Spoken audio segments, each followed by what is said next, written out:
Well, why would he? I'm carrying an empty shopping basket and I'm wearing scrubs. Now, I'm a super laid-back person.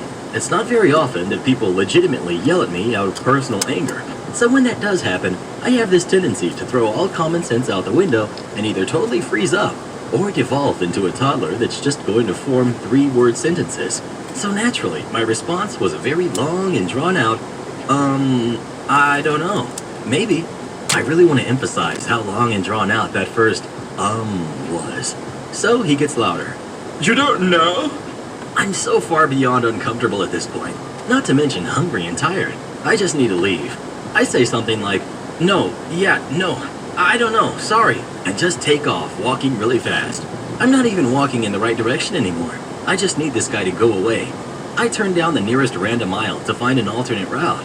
I can still hear the guy yelling at me, calling me names, etc. Just a plethora of craziness. As long as he's not following me, I don't care. That guy was a weirdo. I just want to get my stuff and leave.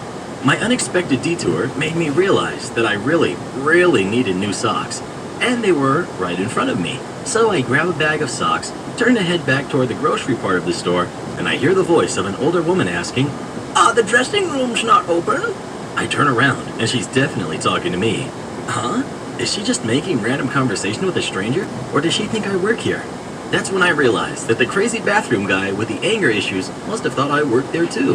But I wasn't really sure yet who this woman thought I was, so I just answered politely. I think they've been keeping the dressing room closed since lockdown. I guess my use of the word they've let the 9